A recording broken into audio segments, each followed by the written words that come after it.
Queridos hermanos, iniciamos la lección divina de este jueves 23 de octubre, jueves de la semana 29 del tiempo ordinario. Por la señal de la Santa Cruz de nuestros enemigos, líbranos, Señor Dios nuestro, en el nombre del Padre, y del Hijo, y del Espíritu Santo. Amén. Señor mío, Dios mío, creo firmemente que estás aquí, que me ves, que me oyes. Te adoro con profunda reverencia, te pido perdón de mis pecados y gracia para hacer con fruto este tiempo de lección divina. Madre mía Inmaculada, San José, mi Padre y Señor, Ángel de mi guarda, interceded por mí. En la primera lectura de este día jueves continuamos leyendo la carta de San Pablo a los Romanos, capítulo 6, versículos 19 al 23. Hermanos, por la dificultad natural que tienen ustedes para entender estas cosas, voy a seguir utilizando una comparación de la vida ordinaria. Así como en otros tiempos pusieron sus miembros al servicio de la impureza y de la maldad, hasta llegar a la degradación, así ahora pónganlos al servicio del bien, a fin de que alcancen su santificación. Cuando ustedes eran esclavos del pecado, no estaban al servicio del bien. ¿Y qué frutos recogieron entonces de aquello que ahora los llena de vergüenza? Ninguno, pues son cosas que conducen a la muerte. Pero ahora, libres ya del pecado y entregados al servicio de Dios, dan frutos de santidad que conducen a la vida eterna. En una palabra, el pecado nos paga con la muerte. En cambio, Dios nos da gratuitamente la vida eterna por medio de Cristo Jesús, Señor nuestro. Palabra de Dios. La diferencia entre la vida del pecado y la vida de la gracia, ¿qué es lo que produce al final del día el pecado? ¿Y qué es lo que produce la gracia? Uno, la muerte; el otro, la salvación. Fíjate qué bonita es la imagen que nos presenta la historia del Señor de los Anillos. No sé si habrás visto alguna vez las películas o habrás leído el libro, que es una historia que proviene de un hombre sumamente católico, que no pretendía hacer una alusión al catolicismo ni a la fe, pero que sin embargo tiene toda esa connotación. ¿Por qué? Porque es su forma de ser y su forma de vivir. En El Señor de los Anillos se nos presenta un anillo que todos quieren poseer, que produce efectivamente el anhelo de querer tener este anillo y verlo como si fuera un tesoro. Pero todos sabemos que ese anillo no le va a producir a esa persona ningún bien, que no va a poder gozar absolutamente de nada, que por el contrario, el poseer ese anillo va a corromper su alma siempre más y más, al grado de transformarlo en un monstruo. Qué preciosa imagen sobre el pecado. Porque el pecado se nos presenta como algo que anhelamos, que deseamos. ¿Y qué es lo que anhelamos? ¿Qué es lo que deseamos? Todo ser humano desea la felicidad. El movimiento de nuestro corazón hacia las cosas que buscamos es siempre por eso. ¿Por qué realizo las acciones que realizo? Porque creo que a través de esas acciones voy a conseguir felicidad, dicha, alegría. ¿En qué consiste el pecado? En ser una estafa. Parece que nos va a producir alegría, parece que nos va a producir dicha, parece que nos va a producir felicidad, pero en verdad no nos la va a dar. ¿Cómo lo explica San Pablo? Por la dificultad natural que tienen ustedes para entender estas cosas, voy a seguir utilizando una comparación de la vida ordinaria. Qué bonita forma de explicar. Y por eso he utilizado efectivamente esa comparación con la que algunos pueden relacionarse con este libro, El Señor de los Anillos. Buscar la comparación con las cosas ordinarias. ¿Para qué? Para poder comprender la profundidad de las verdades de fe. Así como en otros tiempos pusieron sus miembros al servicio de la impureza y de la maldad, hasta llegar a la degradación. Así ahora pónganlos a servicio del bien, a fin de que alcancen su santificación. Si hemos utilizado nuestro cuerpo, si hemos utilizado nuestras capacidades, si hemos utilizado nuestros deseos, si hemos utilizado nuestros sentimientos, si hemos utilizado nuestros dones para buscar el pecado, y con eso, ¿qué hemos logrado? Hemos logrado degradarnos. Ahora, pongan todo eso al servicio del bien para alcanzar la santificación. ¿Qué está diciendo San Pablo? Que todo, absolutamente todo en nuestra vida puede ser convertido para la santificación. No hay desperdicio en nada. Yo no tengo por qué renunciar a ser lo que soy, que es un ser humano. Lo que tengo es que conducir todos mis afectos, todos mis sentimientos, tengo que conducir todas mis virtudes, tengo que conducir todos mis talentos, tengo que conducir mi inteligencia, tengo que conducir mis capacidades, tengo que conducir mi propio cuerpo hacia la santificación. Todas las acciones que realice, todos los pensamientos que tenga, hacia dónde quiero conducirlos, hacia la santificación. Cuando ustedes eran esclavos del pecado, no estaban al servicio del bien. Y entonces la pregunta, ¿qué frutos se recogieron entonces de aquello que ahora los llena de vergüenza? Ninguno. ¿Qué fruto se recoge del pecado? Ninguno. Pues son cosas que conducen a la muerte. Nada más. No, es que yo elegí este camino y elegí estar con el corazón puesto en esto porque creía que me iba a dar felicidad. Mira, hay algo muy sencillo en esta vida. Yo he visto a tantas personas arrepentidas de las decisiones que han tomado porque tomaron malas decisiones, porque tomaron decisiones que los llevaron lejos de Dios.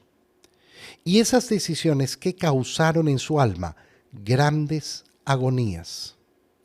No he encontrado a ninguna persona que me diga estoy arrepentido de haber amado a Dios. Yo no la he encontrado. Y hablo con tantas y tantas personas.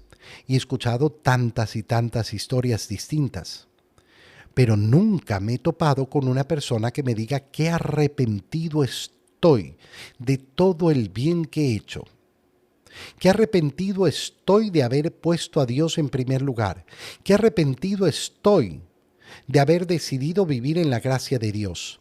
Qué arrepentido estoy de haber hecho de la comunión una acción frecuente en mi vida, no solo el domingo. Qué arrepentido estoy de haber decidido rezar el rosario todos los días. Qué arrepentido estoy de haber perdido el tiempo con la lección divina. Qué arrepentido estoy de haber profundizado en las escrituras. Qué arrepentido estoy de haber sido generoso. No me he encontrado nunca con una persona que me diga esto. Y es evidente que efectivamente, ¿quién se arrepiente? El que peca. El que hace el bien no se arrepiente. Y por eso ahora, libres ya del pecado y entregados al servicio de Dios, den frutos de santidad que conducen a la vida eterna. En una palabra, el pecado nos paga con la muerte. En cambio, Dios nos da gratuitamente la vida eterna por medio de Cristo Jesús, Señor nuestro. Esta es la gran diferencia. Y por eso la decisión que tomamos en nuestra vida, al final del día es una decisión tan sencilla. Yo elijo la vida. Yo no quiero la muerte. Elijo la vida. ¿Qué tengo que hacer? Hacer el bien. Hacer el bien. Y dedicar toda mi existencia a hacer el bien. En el Evangelio, leemos el Evangelio de San Lucas, capítulo 12, versículos 49 al 53. En aquel tiempo Jesús dijo a sus discípulos: He venido a traer fuego a la tierra, ¿Y cuánto desearía que ya estuviera ardiendo? Tengo que recibir un bautismo. ¿Y cómo me angustio mientras llega? ¿Piensan acaso que he venido a traer la paz a la tierra? De ningún modo. No he venido a traer la paz, sino la división. De aquí en adelante, de 5 que hay en una familia, estarán divididos 3 contra 2 y 2 contra 3. Estará dividido el padre contra el hijo contra el padre, la madre contra la hija y la hija contra la madre, la suegra contra la nuera y la nuera contra la suegra. Palabra del Señor. Qué bonito que justamente el día de ayer que festejábamos a San Juan Pablo II, hayamos leído aquella lectura del profeta Isaías en la cual se nos invitaba a contemplar a ese mensajero de la paz, ese mensajero que venía y que produce profunda alegría en el corazón y que ahora en el Evangelio leamos justamente las palabras del Señor que se refieren a esa verdadera paz. Decíamos el día de ayer, atentos, porque cuando hablamos del mensajero de la paz, no estamos hablando de la paz externa. No estamos hablando de la paz externa. Si tú crees que Jesucristo ha venido a traer la paz externa, entonces no entenderás. No entenderás nunca la misión de Jesucristo, porque Jesucristo es el Salvador, aquel que viene a ofrecer la reconciliación entre Dios y los hombres. Por tanto, la paz que ofrece consiste en esa reconciliación. La paz entre los hombres, la paz exterior en el mundo, depende de nuestra acción. Y Jesucristo en el Evangelio que acabamos de leer lo dice con profunda claridad. He venido a traer fuego a la tierra. ¿Y cuánto desearía que ya estuviera ardiendo? ¿A qué se refiere? Al fuego de la salvación, al fuego de la acción del Espíritu Santo, a esa verdadera reconciliación con Dios, que es un fuego purificador para el alma, y por eso nuestro Señor quiere que arda el fuego de la purificación, el fuego del Espíritu. Tengo que recibir un bautismo. ¿Qué bautismo tiene que recibir el Señor? Su pasión en la cruz, su muerte en la cruz. Ese es el bautismo del Señor. Y fíjate cómo dice, cómo me angusto mientras llega, cómo me angustio mientras llega. ¿Por qué? Porque deseo fervientemente con todo mi corazón entregarme por ti, entregar mi vida por ti para poderte mostrar cuánto te ama Dios. Y entonces comienza a hablar sobre esa paz. ¿Piensan acaso que he venido a traer paz a la tierra? De ningún modo. Y entonces, claro, una persona que no ha entendido lo que decíamos al principio, no puede entender este evangelio. Porque dice, no, pero Jesucristo vino a traer la paz. ¿Acaso ha habido paz en el mundo desde la llegada de Jesucristo? ¿Acaso no existen guerras?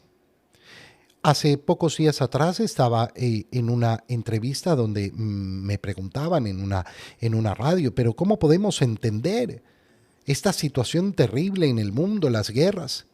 Y me decían, algunos dicen que ya estamos en los signos de los últimos días. En los signos de los últimos días estamos hace 2000 años desde la venida de nuestro Señor.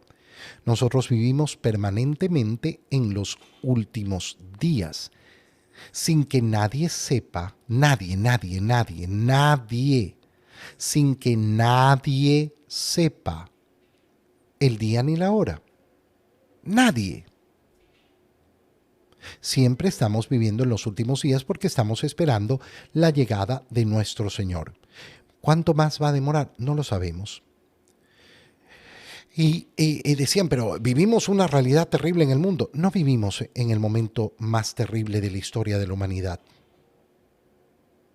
Qué egocéntrico sería pensar que yo Vivo en el peor momento de la historia de la humanidad.